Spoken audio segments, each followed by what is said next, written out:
Chemistry का है जिसका नाम है कार्बन तथा उसके यौगिक, कार्बन एंड इट्स कंपाउंड्स।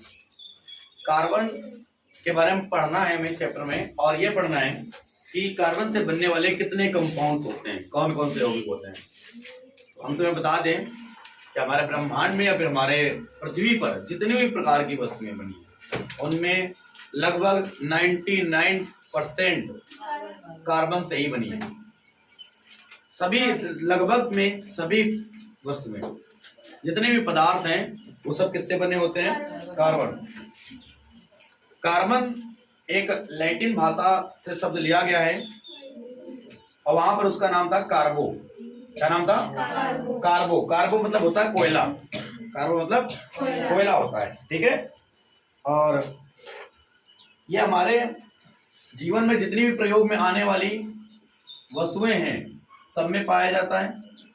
ऐसी कोई वस्तुएं नहीं है जिनमें कार्बन ना पाया जाता हो। जो हम भोजन करते हैं उनमें भी, जो हम कपड़े पहनते हैं उनमें भी, हर जगह सभी प्रकार की वस्तुओं में कार्बन पाया जाता है। इसका परमाणु क्रमांक कितना होता है? इसका परमाणु क्रमांक कितना होता है? प्रतीक क्या होता है इसका? प्रतीक इसका C होता है। परमाणु क्रमांक कितना होता है? परमाणु क्रमांक कितना होता है? 6 होता है। इसका संयोजकता कितनी होती है? संयोजकता कितनी होगी? इसके लिए हम इसको लिख लेंगे तो 2, 4 होगी। इस तरीके से हमने कार्बन को फिलहाल पहले प्रतीक एक तत्व के रूप में पढ़ा है, ठीक है। अब हम कार्बन से ये पढ़ेंगे कि ये किसके किसके साथ में कैसे कैसे बंध बनाता है। इसके 72 कक्षा में 4 इलेक्ट्रॉन पाए जाते हैं। तो ये 4 इलेक्ट्रॉन जब किसी दूसरे अणु के साथ में, जब कार्बन किसी दूसरे कण के साथ में बंध बनाना चाहता है तो ये चाहता है कि इसे कोई 4 इलेक्ट्रॉन्स दे दे। या तो जो दूसरा होगा वो सोचेगा कि उसे कोई 4 इलेक्ट्रॉन दे दे। मान लिया ये कार्बन है और एक इधर कोई दूसरा तत्व है, हाइड्रोजन है।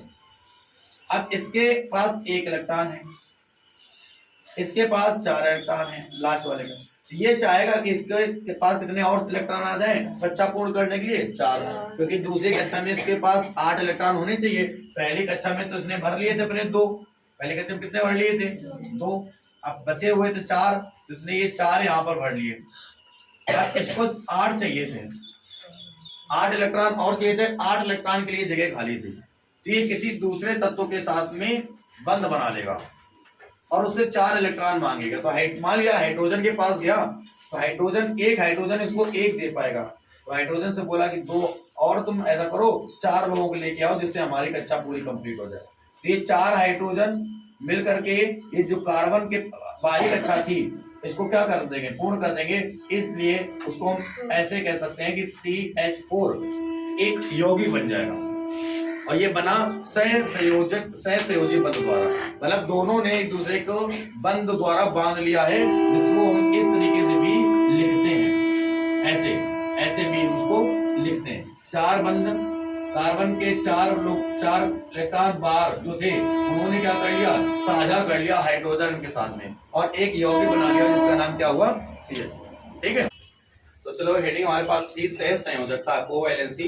रासायनिक क्रियाओं में जब परमाणु आपस में इलेक्ट्रॉनों के बराबर साझा करते हैं तो उनमें सहसंयोजकता होती है। मतलब 2 परमाणु हो वो बराबर साझेदारी करें तभी हम क्या कहते हैं? उनको सहसंयोजकता कहते हैं। दोनों परमाणुओं के आधे इलेक्ट्रॉन, जो पहला परमाणु है जो दूसरा परमाणु है, दोनों परमाणुओं के आधे इलेक्ट्रॉन मिलकर के साझा बना करेंगे और कक्षक को, उसकी कक्षा को क्या कर देंगे? पूर्ण कर देंगे।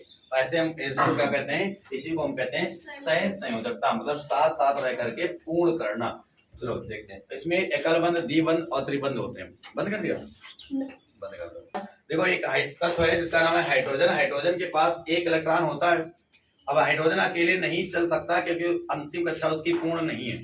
कक्षा को पूर्ण होना चाहिए, इसके लिए हाइड्रोजन क्या करेगा? साझा करेगा। हाइड्रोजन से ही साझा करवा देते हैं। तो एक हाइड्रोजन के पास 1 इलेक्ट्रॉन, एक दूसरा हाइड्रोजन उसके पास दूसरा इलेक्ट्रॉन, ये भी पूर्ण नहीं था, ये भी पूर्ण नहीं था, दोनों को पूर्ण होना ही था।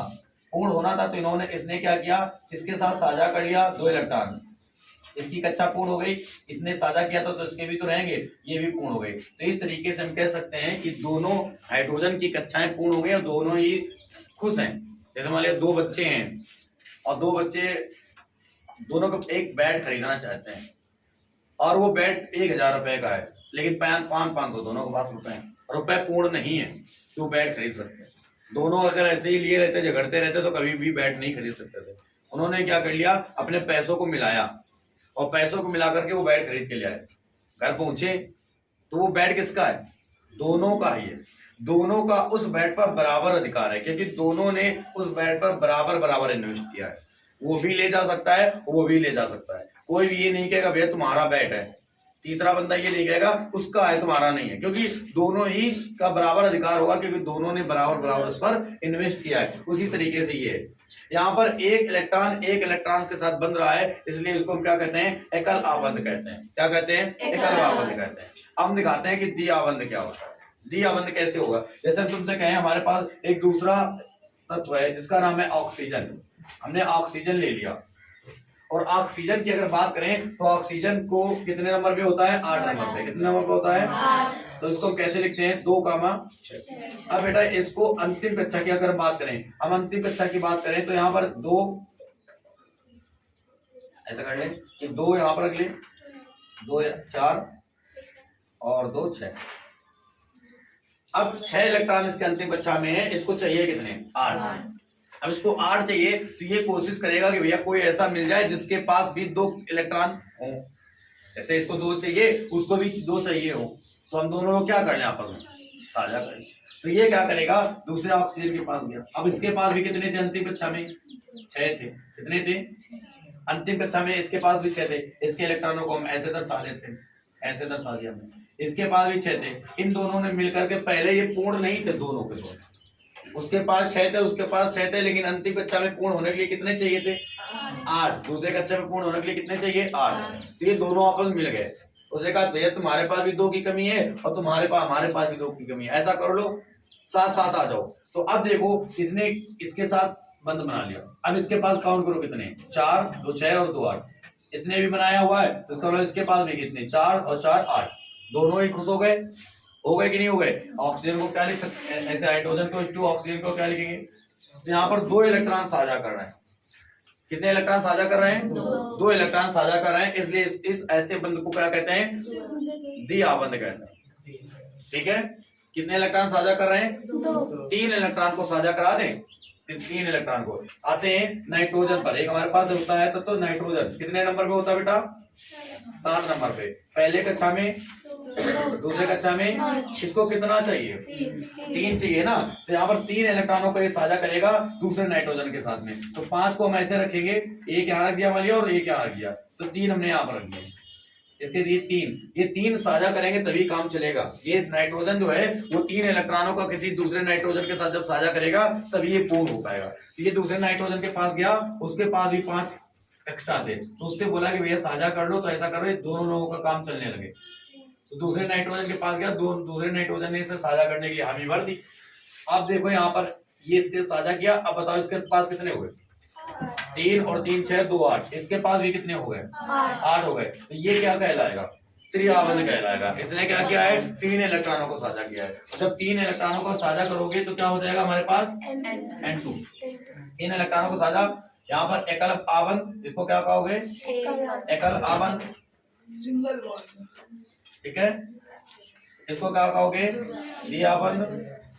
डबल बॉन्ड जिसको कहते हैं, इसको क्या कहेंगे? त्रिआबंध। कोई दिक्कत तो नहीं है? ऐसे ही कोई भी हमारे पास परमाणु है। अब जैसे कार्बन है, अब कार्बन के पास अंतिम कक्षा में 4 इलेक्ट्रॉन होते हैं। तो जब कार्बन के साथ मिलेगा तो कितने इलेक्ट्रॉनों को साझा करेगा? 4। कितने इलेक्ट्रॉनों को साझा करेगा? 4 इलेक्ट्रॉनों को साझा करेगा। 4 इलेक्ट्रॉनों को कार्बन के साथ साझा करेगा तब उसकी कक्षा पूर्ण होगी। ठीक है, समझ में आया? तो ये हमारे पास एकल आबंध था, द्विआबंध था, ये त्रिआबंध है। चलो इतना नोट करो। पढ़ाया कि हमने बताया कि कार्बन के अपर रूप क्या होता है? किसी तत्व के 2 या 2 से अधिक मुक्त रूपों में पाया जाना जिनके रासायनिक गुण समान हो लेकिन भौतिक गुण बहुत अत्यधिक भिन्न हो, अपर रूप कहलाते हैं। जैसे कार्बन के 3 अपर रूप है। कितने अपर रूप है? 3। लेकिन दिखने में उनके रासायनिक गुण तो सेम है, लेकिन दिखने में भौतिक गुण बिल्कुल असमान है। हीरा किसका अपर रूप है? कार्बन का। और ग्रेफाइट किसका अपरूप है? कार्बन। दोनों ही कार्बन के अपरूप है। लेकिन हीरा की बात करें तो एक चमकदार और एक, अगर हम बात करें ग्रेफाइट की तो डल। दोनों में कितना डिफरेंस है? भौतिक गुणों की बात करें, लेकिन अगर उसके हम रासायनिक गुणों की बात करें तो वो समान है। तो अब यहाँ पर 3 आगे इसमें लिखो, जो हमने भी लिखवाया उसके आगे। कार्बन स्वरूप है, तीनों का नाम है, एक का नाम है हीरा, एक का नाम ग्रेफाइट, एक का नाम है फ्लोरीन। तो कार्बन के 3 अपर रूप हीरा, ग्रेफाइट और फ्लोरीन। तीनों के बारे में हम कुछ गुण लिख लेते हैं। सबसे पहले हेडिंग डालो, हीरे के प्रमुख गुण। हीरे के प्रमुख गुण, हीरे के प्रमुख गुण। वो हीरा, हमने भी लिखवाया हीरे के प्रमुख गुण। कौन कौन से गुण होते हैं? हीरा एक पारदर्शी पदार्थ होता है। जरूर किसी ने हाथ में लेकर के नहीं देखा होगा, लेकिन चित्र में या फिर कभी नाग नागिन वाले मूवी में जरूर देखा होगा, देखा है ना, बड़ी होती है ना ट्रांसपेरेंट करके। तो वो हीरा जो है वो पारदर्शक पदार्थ होता है, जिसमें कि एक बहुत अधिक चमक होती है। ये दुनिया के अभी तक ज्ञात 118 तत्वों में से सबसे कठोर है। जितने अभी तक ज्ञात है 118 तत्वों में से सबसे कठोर ये तत्व जो है वो हीरा है। हीरा काफी भारी होता है। ये विद्युत और ऊष्मा का कुचालक होता है। देखो बेटा, ये चमकदार तो होता है। हम लोगों ने धातुओं में पढ़ा था कि सभी धातुएं चमकदार होती हैं, विद्युत की सुचालक, ऊष्मा की सुचालक होती हैं। और ये चमकदार तो होता है, चमकदार होता है, लेकिन ये अधातु है। और ये विद्युत का और ऊष्मा का सुचालक होता है। और सभी प्रकार के विलायकों में, जितने भी प्रकार के अभी तक विलायक हैं, जो भी जिसमें तुम हीरे को घोलना चाहो उसमें हीरा नहीं घुलेगा। सभी प्रकार के विलायकों में हीरा अघुलनशील होता है। इसलिए कहा भी जाता है कि जो डॉक्टर्स होते हैं वो जब बहुत इंटीरियर पार्ट का ऑपरेशन करते हैं तो वहां पर हीरे का उपयोग करते हैं। जब हमारी आंख का ऑपरेशन होता है तो वहां पर भी हीरे का उपयोग किया जाता है, जिससे कि वो हमारे आंख से, क्योंकि हमारे आंख बहुत नॉर्मल तरीके से होती है और कहीं पर कुछ खराब ना हो जाए या फिर कुछ दूसरे कण उसमें टूट के ना रह जाए, रिएक्ट ना कर ले, इसलिए हम किसी दूसरे प्रकार के नाइफ का ना प्रयोग करके हीरे का, क्योंकि हीरा जो है वो एक अक्रिय प्रकार का धातु है, अक्रियशील है, बिल्कुल भी क्रियाशीलता उसमें नहीं है। वो किसी भी विलायक, हमारे हाथ में किसी प्रकार का कुछ भी हो अम्ल, वो उसमें गलेगा नहीं, उसमें घुलेगा नहीं और ना ही टूटेगा, क्योंकि इतना कठोर है और आसानी से ऑपरेशन हो जाएगा। किसी भी पार्ट का ऑपरेशन करना हो, कांच को काटने के लिए भी हीरे का प्रयोग किया जाता है। कांच को जब काटा जाता है तो हीरे से काट लिया जाता है, बहुत आसानी से कट जाता है। तो ये हीरा बहुत ज्यादा कठोर है। और इसमें कह रहा है कि ये निष्क्रिय होता है। ये बहुत ज्यादा जब लाल किया जाता है, बहुत ज्यादा अधिक, तब ये जलता है। और ये जब जलता है तो ऑक्सीजन की उपस्थिति में ही जलता है और जलने के साथ में कार्बन डाइऑक्साइड गैस देता है, क्योंकि ये कार्बन का ही अपरूप। ठीक है, अभी जैसे इन्होंने कहा कि अगर हम ज्वालामुखी में डाल दें तो चलेगा वो, लेकिन वहां पर वो कार्बन डाइऑक्साइड ही गैस देगा। ठीक है, और इसकी चमक बहुत ज्यादा होती है, इसलिए इसका उपयोग आभूषण बनाने में किया